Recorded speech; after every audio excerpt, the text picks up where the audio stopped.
When the heart is right, for and against are forgotten. Great wisdom is generous, petty wisdom is contentious.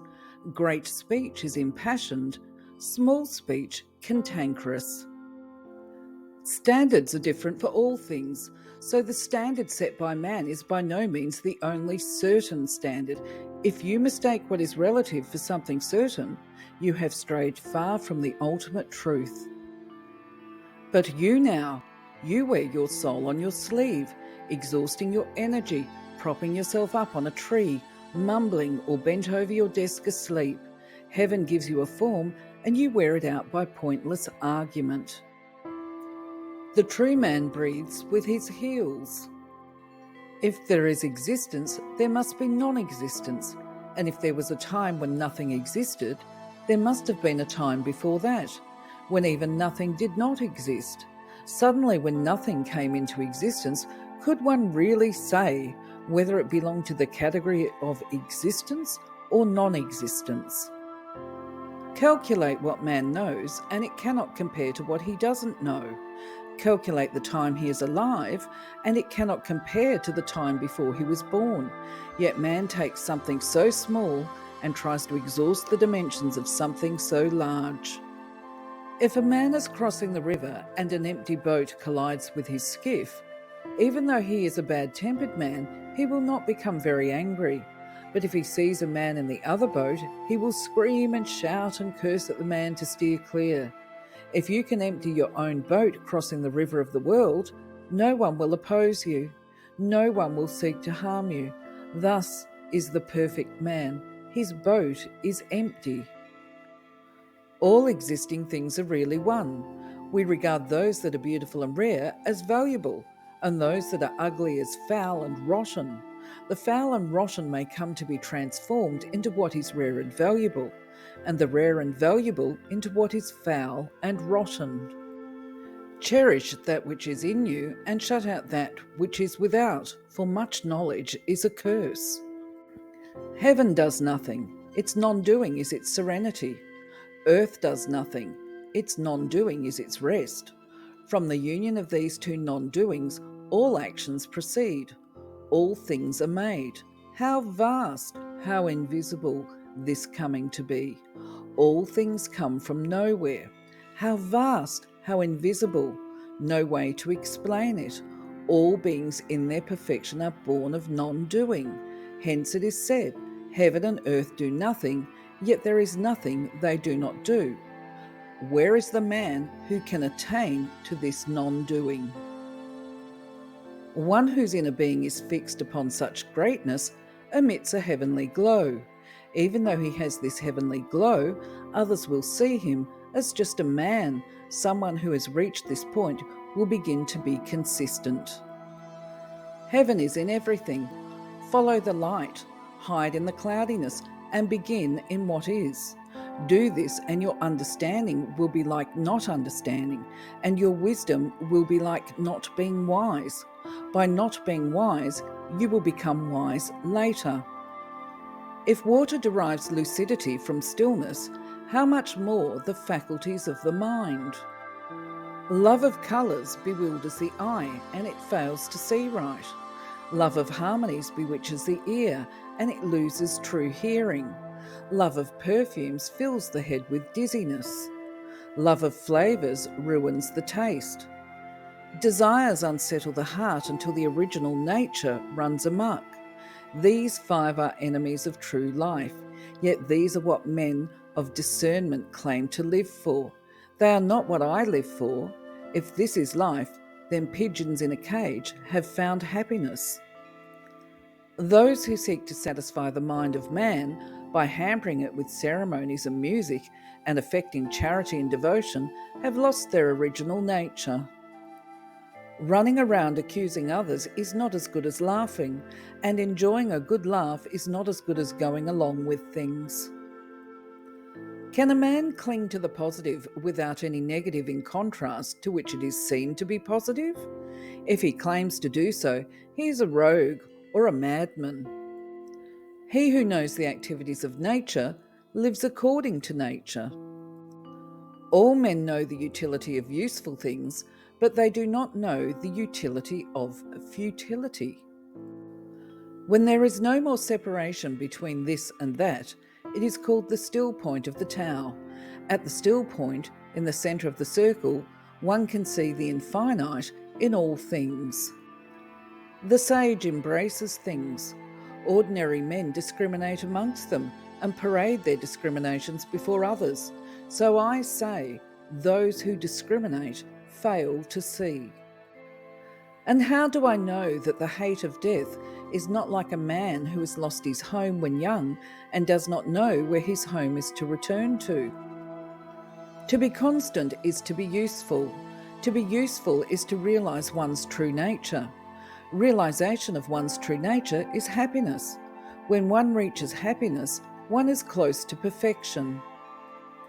Therefore, the truly great man, although he does not injure others, does not credit himself with charity and mercy. These are natural to him. He does not seek gain, but does not despise his followers who do. He struggles not for wealth, but does not take credit for leaving it alone. The ranks and emoluments of the world are to him no cause for joy, its punishments and shame no cause for disgrace. Transmit the established facts. Do not transmit words of exaggeration. If you do that, you will probably come out all right. He who does his work like a machine grows a heart like a machine, and he who carries the heart of a machine in his breast loses his simplicity. He who has lost his simplicity becomes unsure in the strivings of his soul. I cannot tell if what the world considers happiness is happiness or not.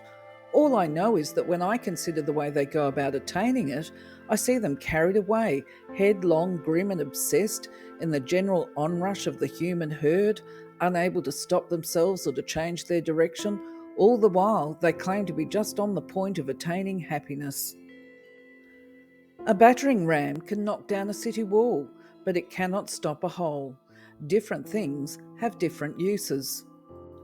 To have attained to the human form is a source of joy. What an incomparable bliss it is to undergo these countless transitions.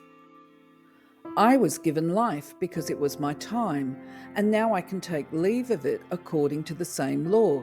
Content with the natural sequence of these events, I am touched neither by joy nor by grief. I am simply hanging in the air, incapable of freeing myself, tied by the threads of things. To go outside what your charge was and to try to solve everything yourself is dangerous. There is danger in the eye in seeing too clearly, danger in the ear for hearing too sharply, and danger to the heart from caring too greatly.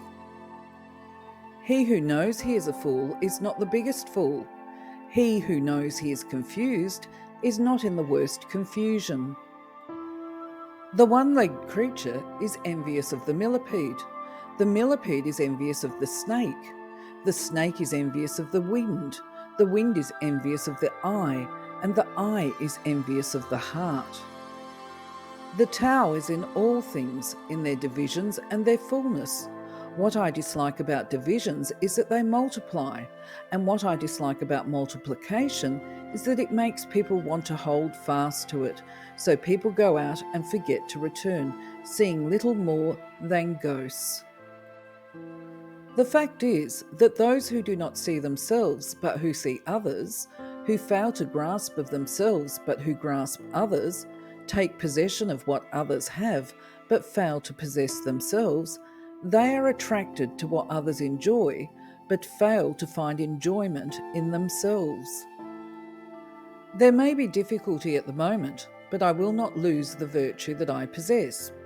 It is when the ice and snow are on them that we see the strength of the cypress and the pine. I am grateful for this trouble around me because it gives me an opportunity to realise how fortunate I am. True depth of understanding is wide and steady. Shallow understanding is lazy and wandering. Words of wisdom are precise and clear. The whole world is incapable of judging either right or wrong, but it is certain that actionless action can judge both right and wrong. He who pursues fame at the risk of losing his self is not a scholar. The knowledge of the ancients reached the highest point, the time before anything existed. This is the highest point. It is exhaustive. There is no adding to it. To examine oneself makes good use of sight. The sage has the sun and moon by his side and the universe under his arm. He blends everything into a harmonious whole. He blends the disparities of 10,000 years into one complete purity. All things are blended like this and mutually involve each other. The raven hatches its young, the fish spew forth their eggs. The slim-waisted wasp transforms, and when a younger brother comes along, the elder brother weeps. For too long I have not been able to work in harmony with these changes. So given that I did not play my part in harmony with others, how could I expect to change people? Being is thoughtless beyond and beneath all categories of thought. Expression is the realization of creative thought. Being is still, expression moving. But then if I do not strive, who will? There are no greater adversaries than yin and yang, because nothing in heaven or on earth escapes them. But it is not yin and yang that do this, it is your heart that makes it so. The Tao is made because we walk it. Things become what they are called.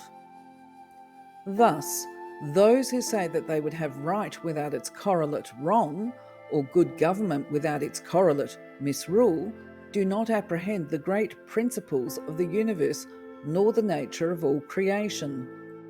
Life is finite, while knowledge is infinite.